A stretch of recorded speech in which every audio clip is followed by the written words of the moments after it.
L'apéritif, ou apéro pour les intimes, vient du terme apéritivus.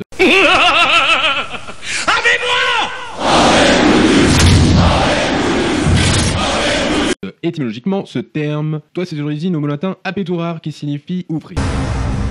Allez, venez les gars, on va boire un godet. Cette pratique remonte donc au Moyen-Âge. En effet, à cette époque, certains prirent l'habitude de consommer des breuvages alcoolisés et d'ouvrir l'appétit. Alcool étant considéré comme un remède médicinal. La médecine a heureusement fait beaucoup de progrès depuis. Sans blague, vous trouvez pas que c'est paradoxal? Ouais, c'est pas faux.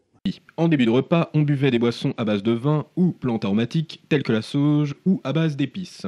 Cela avait pour effet de faciliter la digestion. Des documents d'archives montrent cependant que l'apéritif serait apparu en 1786 à Turin. Un certain Antonio Benedetto Carpano y inventa le vermouth, ou vermouth, et relança la mode de l'apéro. Puis, en 1846, le chimiste français Dubonnet élabore une recette à base de quinine et de vin, destinée à lutter contre le paludisme.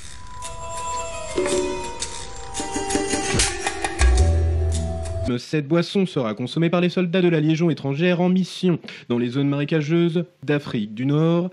La femme du chimiste eut la bonne idée de servir cette boisson à des amis, et le bouche à oreille fut la popularité du bonnet. Au cours du 19e siècle, les apéritifs, qui étaient servis en Italie dans les cafés à la mode, fit répandre cette mode dans toute l'Europe. Au début des années 90, ils passèrent l'Atlantique pour conquérir les États-Unis et l'Amérique latine. Et là, j'ai envie de dire, merci Wikipédia. Bon, mais tout ça c'est bien beau. Mais de nos jours, l'apéro, c'est quoi? C'est pas vraiment un repas, c'est pas un goûter. Il y en a même qui ont fait évoluer cette pratique vers ce qu'on appelle l'apéro dînatoire, une sorte de brunch de soirée. Il faut donc croire qu'il n'y a pas d'unicité sur la définition qu'est l'apéritif. Hop hop hop, nous sommes un garçon. Bon eh bien, sans plus attendre, santé, et à santé du colonel, surtout particulièrement. En tout cas, il s'agit d'un moment informel et convivial qui se pratique avant le repas de famille, entre amis, entre collègues. C'est un moment propice aux rencontres et aux discussions. Un peu ça. C'est les copains, quoi, c'est la camaraderie. Voilà, car somme tout à chacun le sait, il n'y a pas mieux que les chips, les cacahuètes, les saucisses cocktails pour se délier la langue. La boisson, c'est juste pour désaltérer le salé quand on a une bonne soif. Pour finir, une petite anecdote, le saviez-vous? L'apéro, on trinque, c'est bien beau, mais d'où ça vient, trinquer?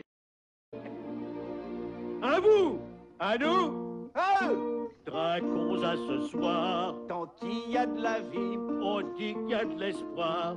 Nos enfants se marient, nos royaumes aussi. Oui, oui, oui.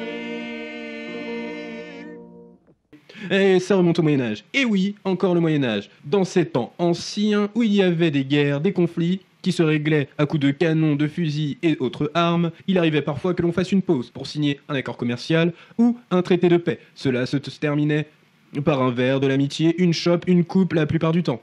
Il était alors d'usage de cogner les deux couples afin de mélanger les deux liquides. Cela prouvait qu'aucun des deux participants de la transaction n'avait empoisonné l'autre. Waouh, l'excellente anecdote. Ouais.